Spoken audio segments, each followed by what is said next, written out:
Coba kalau mau masuk rumah sakit, berapa banyak uang yang harus kita bayar? Orang maaf nggak bisa buang air besar saja, masuk rumah sakit di Jakarta itu bisa puluhan juta loh. Iya Pak ya. Berkat Tuhan itu saudara bangun pagi, saudara bisa ke toilet lancar, itu berkat enggak? Berkat. Tapi seringkali kita ini selalu mengkonotasikan berkat itu dengan kita buang itu jauh-jauh saudara.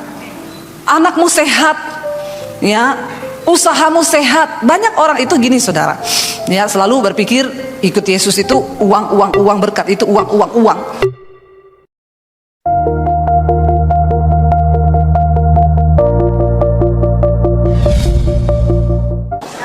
Bagaimana kabarnya hari ini? Walaupun lagi ada masalah luar biasa, puji Tuhan, itulah umat yang berkemenangan. Kita bilang Tuhan luar biasa sekalipun kita lagi ada masalah. Saudara, ya tadi pagi saya sampaikan tentang hal mengikut Yesus, ya. Bagaimana kita mengikut Tuhan itu bicara tentang penderitaan. Tadi pagi saya sampaikan ketika seorang Farisi ahli Taurat berkata, aku ingin mengikut engkau Yesus. Yesus nggak ngomong gini, ayo nanti kamu akan diberkati, nanti kamu akan mengalami kelimpahan, nanti kamu akan gini. Dengan bersemangat, ya, orang Farisi ahli Taurat ini berkata, aku mau ikut kemana saja engkau pergi. Tapi seperti disiram oleh air es satu ember, Tuhan tuh bilang gini, kamu mau ikut aku? Serigala punya liang, burung punya sarang, tapi aku tidak punya tempat untuk meletakkan kepala. Artinya apa? Tuhan sedang berkata, kamu mau ikut aku? Kamu siap menghadapi ketidaknyamanan? Mengikut Tuhan itu tidak enak. Ada daging yang harus dikoyakkan, ada kesombongan yang harus ditaklukkan, ada harga diri yang harus dibuang. Baru kita bisa berkata, aku hidup tapi bukan aku lagi, Yesus yang hidup di dalamku. Hari ini, pagi ini saudara, saya ingin sampaikan tentang sesuatu hal, ya, tentang upah mengikuti Yesus, ya. Nanti saudara bisa dengar khotbah yang tadi pagi, ya, nanti baru kita sambung yang kedua ini. Upah mengikuti Yesus. Siapa yang mau dapat upah? Angkat tangan. Itulah orang Kristen.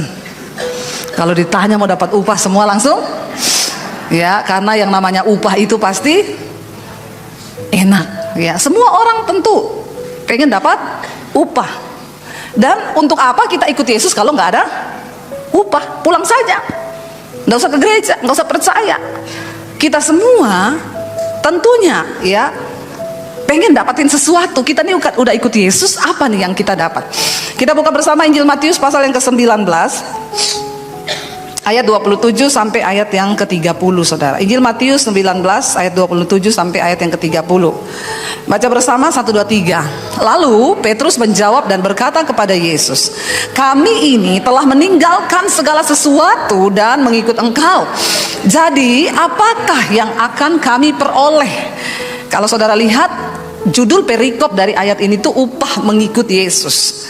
Satu kali Petrus tanya sama Yesus, ya, mungkin Petrus sudah merasakan malang melintang ikut Yesus, ya, banyak yang mencerca, ya, banyak juga mengalami badai.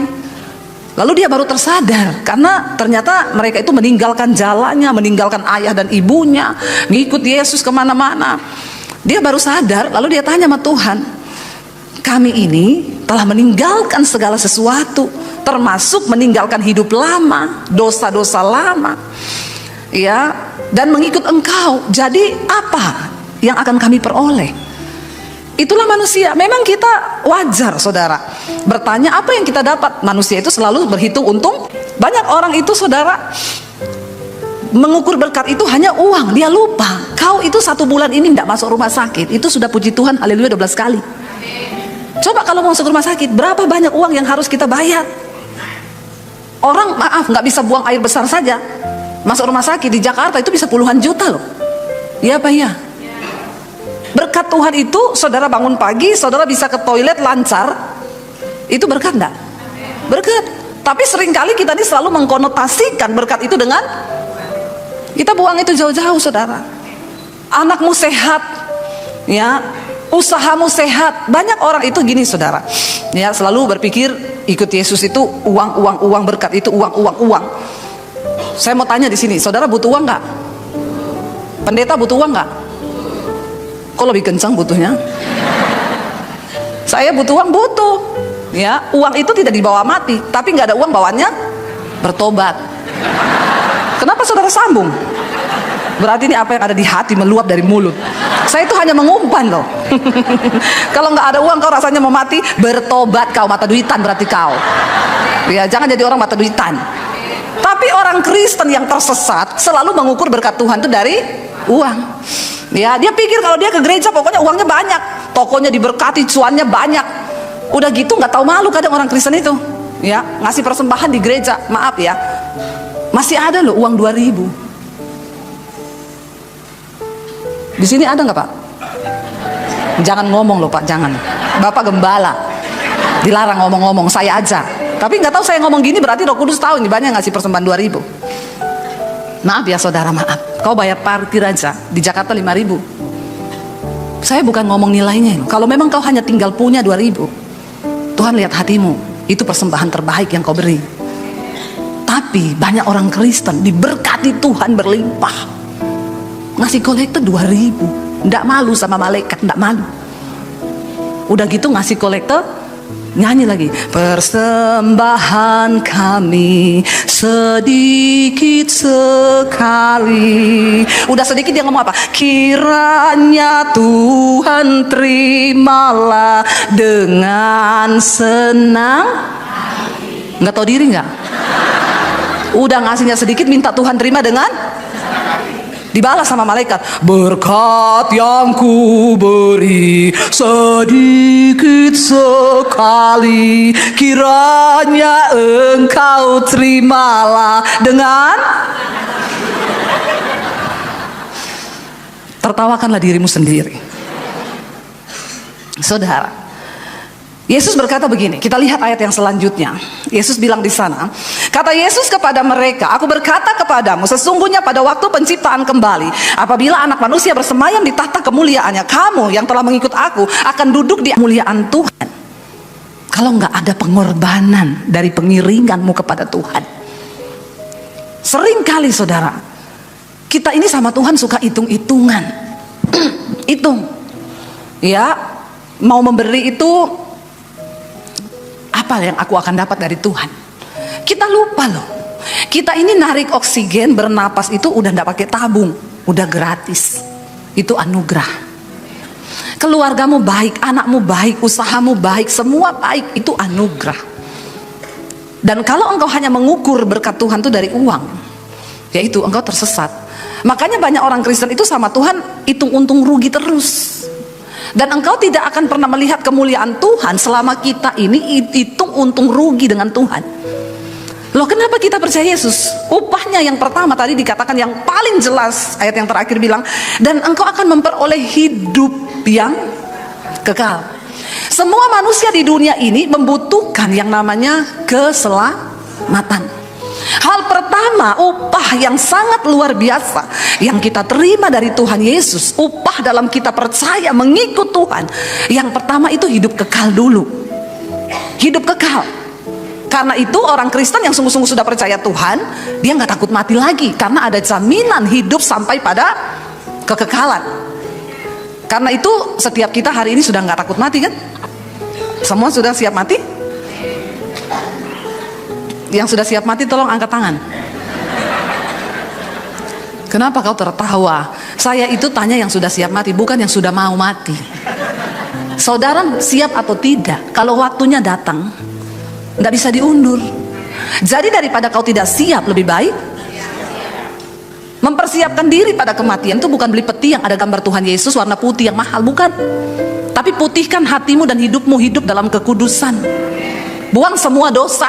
Yang selingkuh bertobat. Ada di sini masih suka selingkuh? Bertobat kau. Ya, ada orang datang sama saya, Bu Debbie, saya ini, dia pejabat, saya ini pejabat Bu, tapi saya itu satu kelemahan saya. Apa Pak? Saya ini suka jatuh sama perempuan. Itu bukan kelemahan Pak, kelebihan.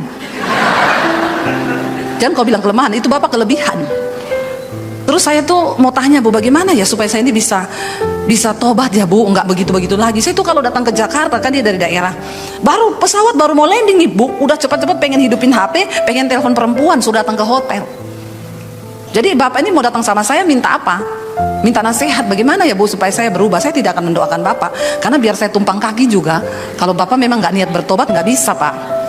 Terus apa nasihat Ibu? Gini aja, ingatin aja, kalau Bapak landing di Jakarta, pegang HP, ingat Pak, kau masuk hotel bawa perempuan, kau lagi bersinah Pak, malaikat gunting satu saja urat di jantungmu, satu saja digunting malaikat, mati kau Pak. Mati kau, difoto, masuk koran Pak. Jadi Bapak pilih sekarang, masuk surga, masuk neraka, atau masuk koran? Dia langsung ini, oh Tuhan Yesus. Aduh Ibu, kok menakutkan ya Bu nasihatnya. Iya, karena kan Bapak udah tahu firman ya. Kita nggak usah lagi kasih nasihat-nasihat yang menghibur, ya Pak Gembala ya. Kalau ada jemaat gitu ngomong aja Pak, mati kau, jantungmu digunting satu. Langsung Pak, itu jemaatmu kepahitan sama Bapak, pasti dia keluar dari gereja ini. Dia keluar pasti dia ngomong, apa itu gembala mulutnya kayak begitu. Memang serba salah menghadapi orang Kristen ini. Ya, makanya memang ada kayak saya begini. Bu, puji Tuhan saya ini bukan gembala. Saudara tersinggung, terserah, emang gue pikirin. Mau tersinggung aja, nggak mau denger khotbah saya silakan. Ya, yang belum subscribe channel YouTube saya. Gak usah tepuk tangan. Ya, Debbie Basir TV. Ya, tolong subscribe, like, dan share. Amin. Udah nggak usah denger nasihat yang manis-manis, ya. Udah bukan waktunya manis-manis. Oh gitu ya. Jadi Bapak suka selingkuh, Tuhan mengerti kok Pak. Pret. Bertobat kau ya, bertobat. Jangan main-main dengan Tuhan. Kenapa kita percaya Yesus? Upah yang pertama dan yang terutama, kita punya hidup yang kekal. Makanya orang yang sudah percaya Yesus, sungguh-sungguh ikut Dia, nggak takut lagi dengan yang namanya kematian. Mati itu untuk kita beristirahat dari segala jerih lelah. Makanya kalau ada orang konseling sama saya Pak, dia bilang, Bu, saya ini punya masalah, bergumul, saya sudah capek hidup. Hadapi masalahmu, amin. Jadi gitu, kita nih hadapi jemaat harus pinter-pinter loh Pak.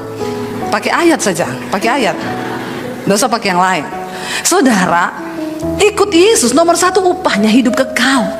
Tidak ada satupun tokoh agama yang berkata, akulah jalan kehidupan dan kebenaran. Tidak ada seorang pun sampai kepada Bapa kalau tidak melalui Yesus. Dia adalah juru selamat bagi manusia. Ada jaminan kehidupan kekal kepada orang yang percaya kepada Yesus. Yang kedua saudara, baru untuk yang di dunia ini. Jelas sekali tadi kita baca, di sana Yesus berkata, kalau engkau sudah meninggalkan ayahmu, ibumu, rumahmu, ladangmu, hartamu, semuanya tidak berarti lagi karena Yesus, baru engkau bisa memperoleh lipat kali ganda. Tapi banyak orang Kristen gitu, dia pelit setengah mati tapi berharap dapat lipat kali. Pret nggak? Ya, ngomong sendiri ya, pretnya agak mantap gitu kayak saya gitu ya. Dia sendiri nggak berani berkorban hidup, nggak berani berkorban tenaga, nggak berani berkorban uang, nggak berani berkorban perasaan, tapi dia pengen dapat upah. Engkau main judi sama Tuhan, ya. Lucu orang-orang Kristen model begini tuh lucu. Saya tuh ketawa. Banyak yang datang, Bu gimana ya supaya saya kayak Bu Debbie, Ibu sekarang diberkati Tuhan ya, luar biasa ya. Kau mau proses yang kayak saya hadapi? Mau diusir dari keluarga, tinggalin rumah, tinggalin semuanya dengan air mata bercucuran. Tapi saya bilang, pergi dari rumah ini kalau kau mau ikut Yesus. Jangan bawa ijazahmu, yang kasih sekolah kau itu saya, kata papi saya. Saya mau lihat kalau kau keluar tanpa ijazah ikut Yesus. Saya mau lihat Yesus kasih makan kamu pakai apa. Makanya memang saya harus jadi YouTuber, nggak perlu ijazah. Amin. Saudara, ada upah. Saya mau tanya, kalau Tuhan yang berjanji, Dia bohong gak dengan janjinya? Dan hari ini dalam nama Tuhan Yesus saya bersaksi kepada saudara, semua yang ditulis dalam janji ini saya sudah mengalami. Saya bersaksi janji Tuhan itu ya dan amin. Tepuk tangan buat Tuhan. Tapi Tuhan sedang mencari hari-hari ini orang-orang yang layak, sebab Tuhan itu ingin memberkati kita sesuai dengan apa yang ditulis di firman. Dia tidak bisa menyangkali firman-Nya. Dan Dia melihat hatimu saudara, bagaimana engkau tuh mau berkorban. Ya, kita hidup ini bukan hanya sekedar hidup loh. Saudara, jangan engkau berpikir aku ini hidup hanya sekedar hidup. Makanya banyak orang itu berusaha supaya umurnya panjang. Dia berusaha, pokoknya dia itu mau melakukan apa aja biar aku ini umur panjang. Maaf saudara, hidup mati kita itu di tangan Tuhan. Biarkan Tuhan menemukan alasan untuk memberkati hidupmu, memperpanjang umurmu, karena engkau hidup menjadi berkat bagi banyak orang. Udah hidupnya jadi batu sandungan, pelit, kikir, minta umur panjang lagi. Ya, saudara, bagaimana supaya Tuhan memberkati janjinya? Ya kita harus melakukan firman. Jangan ada seorang pun yang merasa sombong di sini. Saya selalu berkata begini, jangan sombong kalau hari ini engkau merasa engkau masih muda. Karena syarat untuk mati itu bukan harus tua. Jangan sombong kalau hari ini engkau merasa engkau sehat. Wah, kolesterolku normal, asam urat normal. Ya, semuanya normal saya Bu, nggak ada sakit. Jangan sombong, karena syarat untuk mati tidak harus sakit. Banyak orang lagi sehat, dipanggil. Saya selalu berkata, engkau hidup sehat itu baik saudara. Saudara nge-gym, olahraga, minum vitamin, bagus. Tapi itu bukan untuk memperpanjang umur. Itu hanya untuk engkau hidup sehat. Karena hidup sakit-sakitan juga jadi batu sandungan. Kita hidup sehat, jaga makan. Ya, makan yang benar itu untuk hidup sehat. Saya bilang, saya dan suami sekarang ini lagi merubah lifestyle kami, cara hidup kami, pola hidup. Kalau dulu makan nasi 2, ya, 1-1, kadang 1,5. Sekarang kami bertobat, 1 nasi bagi 2. Kadang-kadang nggak pakai nasi. Ya, dulu kalau parkir cari yang deket, sekarang parkir cari yang jauh biar jalan agak jauh. Ya, ada lift naik tangga aja, tapi kalau di hotel lantai 21 ya naik lift saya. Jangan saudara suruh naik tangga ya. Nanti urat saya ya kram semua. Jadi kita mulai merubah pola hidup kita. Kenapa? Kami ini kepengen menguruskan badan sedikit. Bukan supaya umur panjang, bukan. Karena hidup ini sudah berat. Ya. Kalau badanmu berat semakin berat pergumulan hidupmu, Nak. Jadi turun-turunkanlah badan. Sehat dia. Makannya sehat, matinya ketiban alat berat. Lo bener. Jangan andalkan apapun, tapi taruh andalanmu tuh benar-benar kepada Tuhan. Ya. Dan jangan takut kalau memang sudah waktunya mati, ya mati. Saya bersyukur sekarang orang-orang yang mendengarkan khotbah-khotbah saya setiap malam ikut mesbah doa, pagi ikut mesbah syukur, mereka tuh sekarang mengerti. Jadi mereka kena cancer, mereka kena ini, telepon saya, Bu, terima kasih khotbahnya, saya kena cancer Bu, tapi saya berserah sama Tuhan. Kalau sudah waktunya mati ya sudah, saya mati. Tapi kalau belum ya Tuhan beri saya umur panjang. Gitu aja hidup ini. Amin.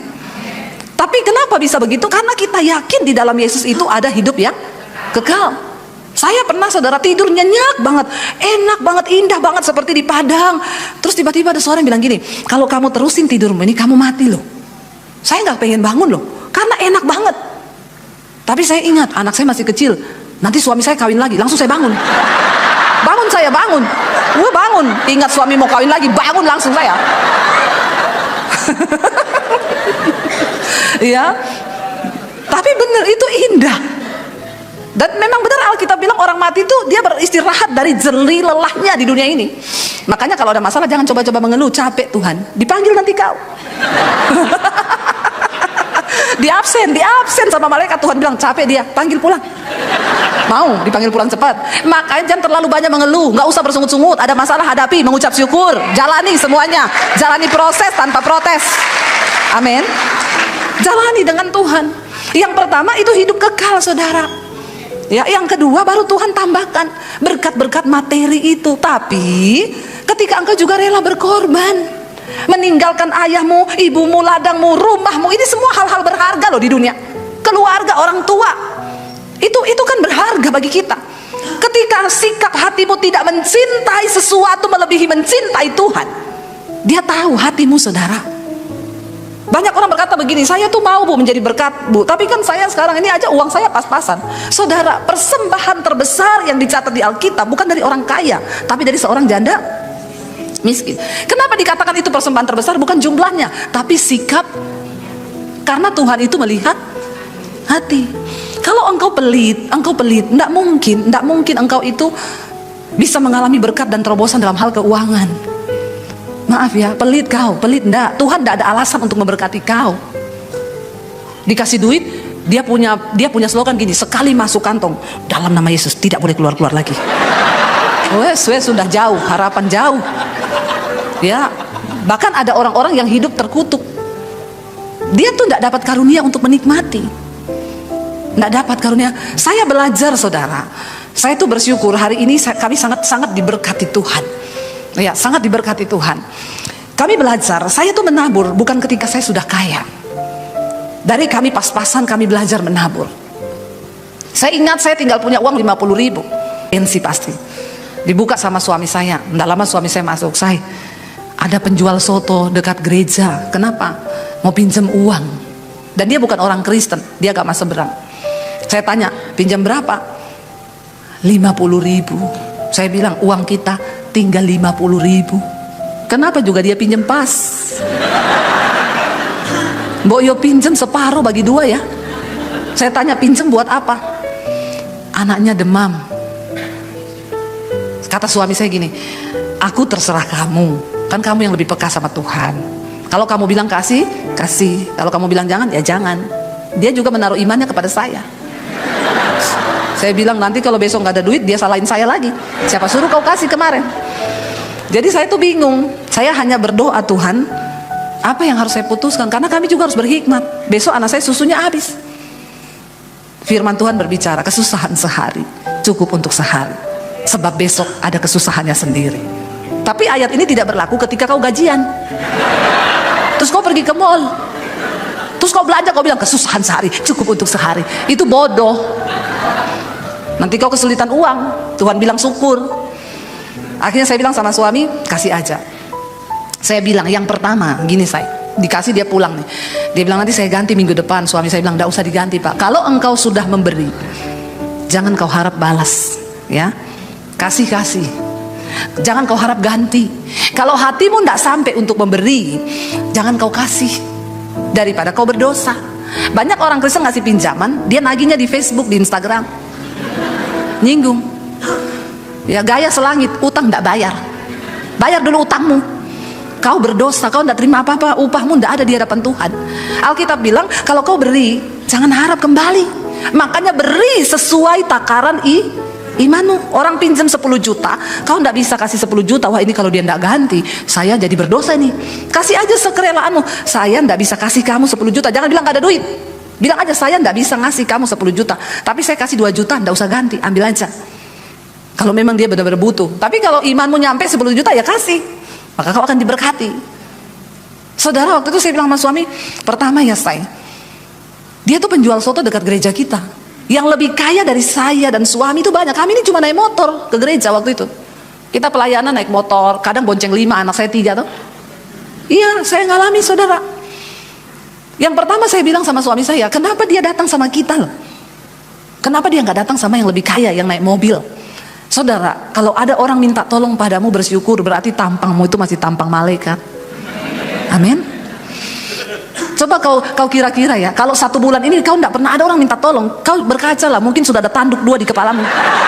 Orang udah lihat kau kayak setan, makanya dia nggak berani minta tolong sama kau. Loh, bener itu anugerah. Kalau ada orang masih datang minta tolong sama kita, tuh anugerah, saudara. Saya bilang sama suami, itu anugerah loh, saya. Dia datang sama kita. Ya, habis itu ya sudah, kita kasih. Besoknya, tapi Tuhan melihat dari sorga. Tidak ada satupun yang tidak dilihat Tuhan. Waktu hatimu tulus, waktu engkau memberi dengan sukacita. Saya belajar dari kami masih miskin, cuma punya 50.000. Besoknya suami saya ada pelayanan. Dulu suami saya sering diundang main keyboard kalau ada persekutuan. Saya bilang sama suami saya, aku ini udah gak punya duit, bengong di rumah, nanti banyak dosa. Aku tak ikut kamu pelayanannya. Iya, yuk ikut aja, daripada bengong. Lumayan juga makan gratis. Ya, saya ikut suami, naik motor kita pergi pelayanan. Sampai di sana saya duduk, suami pelayanan. Tiba-tiba sebelum mulai acara, ada satu pengusaha kaya, dia masuk di pintu. Saya lihat bapak ini, waktu saya lihat ada suara di hati saya langsung ngomong gini, nanti bapak ini akan memberkati engkau. Saya tengking, dalam nama Yesus. Mata duitan. Begitu lihat orang kaya, langsung suara hatinya bicara, dasar bertobat kau. Karena banyak orang begitu kan, waktu gak punya duit, Ketemu orang kaya, muka langsung berubah jadi celengan babi. Dia pasang tampang susah, ya, biar kelihatan susahnya, biar ditabur duitnya. Nggak usah kau rekayasa berkat Tuhan. Amin. Biasa aja Tuhan lihat hatimu kok. Nggak usah kau rekayasa. Saya tengking itu suara saudara, dalam nama Yesus. Tapi itu suara bicara terus. Lalu saya bilang gini, Tuhan, kalau ini memang suaramu pasti terjadi. Tapi kalau ini suara hati saya sendiri, ampuni saya Tuhan. Saya tidak bermaksud Tuhan. Memang saya nggak ada duit, tapi saya tidak bermaksud mata duitan Tuhan. Tapi saya tunggu aja, pasti terjadi itu kalau dari Tuhan. Sudah selesai acara, sudah, sini saya doain. Kita disuruh duduk. Saya bilang, oh berkatnya doa, bukan cuma duit. Berkat itu juga bisa doa. Dia doakan kami, Tuhan berkati kedua hambamu gini. Oke, terima kasih banyak Pak doanya. Tunggu, Tuhan suruh saya nih, semua yang ada di dompet saya disuruh kasih sama kalian. Yakin Pak? Iya. Dia ambil semua yang ada di dompetnya saudara. Saya ingat banget waktu itu 750.000, 20 tahun yang lalu.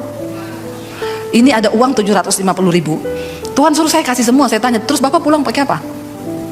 Bapak pulang ini gak ada duit loh. Saya pinjemin 50.000 ya Pak. Kok jadi bingung ya?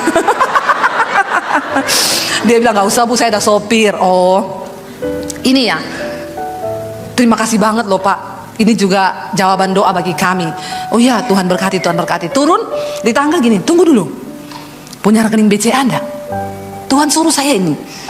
Terus saya bilang, oh iya punya Pak. Berapa ya nomor rekeningnya? Enggak hafal Pak. Jangan sampai kamu enggak hafal nomor rekeningmu saudara. Nomor rekening itu harus hafal di luar kepala,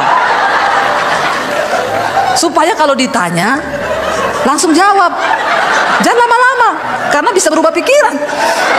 Kalau sekarang saya hafal 78503402401 BCA atas nama Debbie Basir. Nggak usah tepuk tangan, nggak penting. Saya bilang saya nggak hafal Pak. Oh ya udah, besok pagi jam 8 tolong SMS ya ke saya, kirim ya. Iya Pak. Tunggu jam 8 tepat ya. Jangan jam 5 pagi kau sudah SMS. Jam 5 SMS setengah 8 gini, sudah transfer belum ya? Itu mata duitan. Nggak usah ditanya. Belajar untuk nggak usah merekayasa janji-janji Tuhan itu. Kalau Tuhan sudah berjanji itu pasti dia tepati. Jam 8 saya SMS, Shalom Pak, ini nomor rekening saya. Udah, saya nggak tanya-tanya lagi. Jam 10 dia telepon, Ibu sama Bapak ada di mana? Lagi di rumah. Bisa ke BCA sini? Oh iya bisa, deket sama rumah. Saya tunggu di sini ya. Saya mau kasih tunai aja, sama saya mau sampaikan sesuatu. Kami datang saudara. Dia pegang amplop coklat. Dia bilang, kalian jangan terima kasih sama saya ya, sama Tuhan. Saya tuh nggak pernah gini loh. Tapi Tuhan suruh saya, ini ada uang 10 juta 20 tahun yang lalu. Ini dari Tuhan. Saya juga nggak tahu, tapi Tuhan suruh saya berkati kalian. Saudara, uang 50.000 semalam, besok jadi 10.750.000. Gini loh saudara, saya bukan mau ngajari saudara tuh berjudi, enggak. Tapi Tuhan itu melihat hati, janjinya. Waktu engkau itu sayang dengan uang, Tuhan itu kan melatih kita dari hal-hal yang kecil. Tuhan berkata, saat engkau menolong orang yang kesusahan, saat menolong mereka yang lemah, itu sama dengan engkau lakukan bagiku. Yesus berkata, saat aku di penjara engkau membesuk aku, saat aku di rumah sakit engkau menolong aku, saat aku lapar kau beri aku makan. Mereka bilang, kapan engkau lapar Tuhan? Kapan engkau di penjara? Karena sesungguhnya segala sesuatu yang kau lakukan bagi sesamamu manusia yang lemah, itu sama dengan engkau lakukan bagiku. Nanti terus pulang dari ibadah, siapa yang mau pinjam uang 50? Siapa? Nih tak kasih pinjam, mau pinjam? Nggak bisa direkayasa, Tuhan itu nggak bisa direkayasa. Amin. Jadi semua itu dari hati. Saudara, sampai hari ini pun, ya, saya dulu kehilangan rumah, saya kehilangan segala sesuatunya. Hari ini Tuhan balikan semuanya berlipat kali ganda. Di tengah masa pandemi, kita mau di rekening saya uang 10 juta nggak ada. Dan saya baru sadar, saya bilang sama suami saya gini, kita ini terlalu berani ya ikut Tuhan ya. Ternyata kami ini tidak ada gaji bulanan. Memang kami hidup hanya dari melayani Tuhan, nggak ada gaji bulanan tetap setiap bulan. Jadi waktu pandemi kami baru sadar itu. Saya ini selama ini kita juga mau beli apa-apa nggak bisa utang saudara, karena nggak ada slip gaji. Kami dulu pernah mau kredit rumah di Jakarta. Orang banknya tanya, Bu, slip gaji mana ya? Nggak ada Mas. Loh Ibu ada gaji? Ada. Dari mana? Dari sorga Mas. Nggak enggak Bu, jadi gini Bu, saya butuh slip gaji untuk pengajuan kredit Ibu.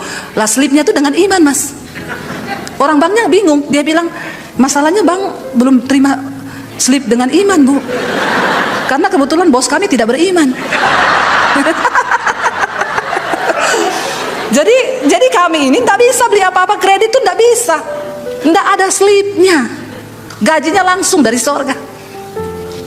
Nah waktu pandemi kita nggak punya uang sama sekali. Saya bilang sama suami, keputusan terburuk adalah kita jual rumah di Jakarta, kita pulang ke Solo, lupakan sudah. Udah begitu anak saya datang, Mam, aku mau kuliah loh tahun ini. Nah ini orang sudah pada mati semua nak. Kenapa lagi kau bicara kuliah? Berapa kuliahmu? 70 juta masuknya, apalagi 70 juta uangnya siapa? Tapi gini nak, kalau Tuhan berkehendak kau kuliah, pasti ada jalannya. Tapi kalau enggak usah memaksa nak, kuliah atau tidak, itu tidak menentukan masuk sorga. Saya menghibur diri saudara, dan menghibur anak saya tentunya. Mami enggak mau pinjam uang untuk kuliahmu ya nak. Saya dan suami itu punya prinsip saudara, kami ini hamba Tuhan, kami enggak boleh pinjam uang.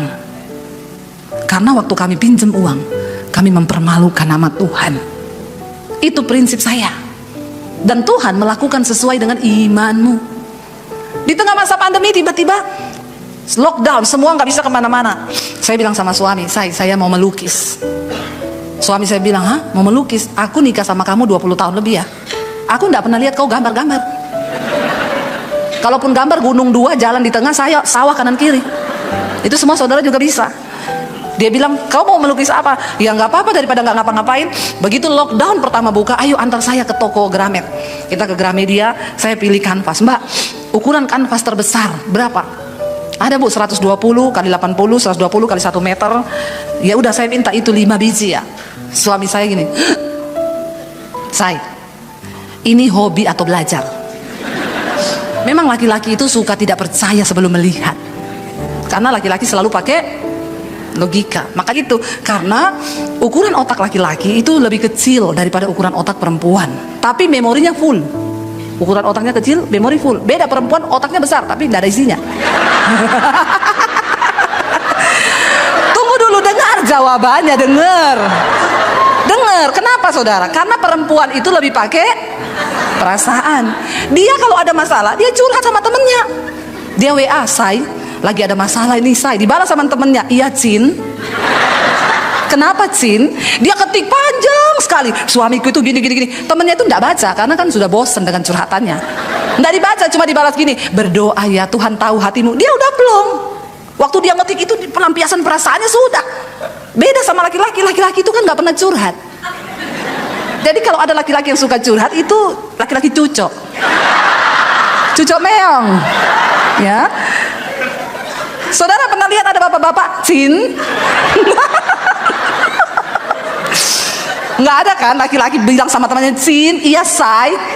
Itu udah fix homo pasti. Dilarang yang begitu-begitu ya. Tapi kalau perempuan tuh kan biasa. Perempuannya ada masalah, dia jalan-jalan ke mall, cuma cuci mata, nggak beli, masalahnya udah hilang. Laki-laki tuh beda, dia pikir. Jadi itu penyebabnya. Lah suami saya marah-marah, kita ini nggak ada duit loh. Kamu itu mau hobi atau kamu mau belajar? Kalau kamu mau belajar gambar, beli yang ukuran 10 cm. Saya bilang, terus kamu lihatnya lukisan pakai keker.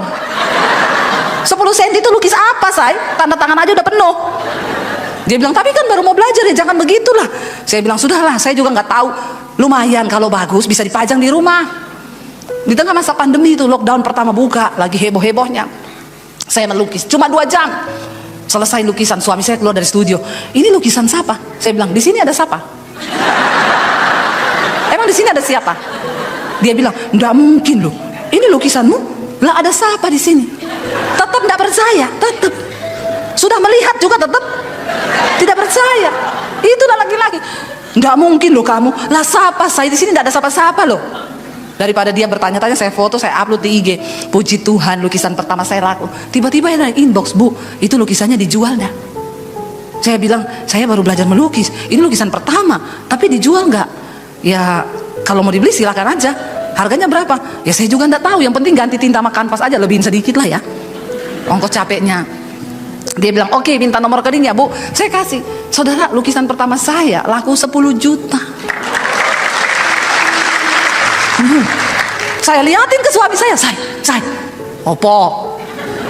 Masih marah kan? Habis 3 juta dia beli kanvas 5 biji. Ini loh, lukisanku laku nih loh 10 juta. Dia bilang, hah? 10 juta? Siapa yang beli? Ada orang. Beneran? Dia langsung bilang, besok tak antar beli kanvas lagi ya. Lukisan yang terjual, saudara, yang termurah itu 10 juta, ada yang 6 juta satu.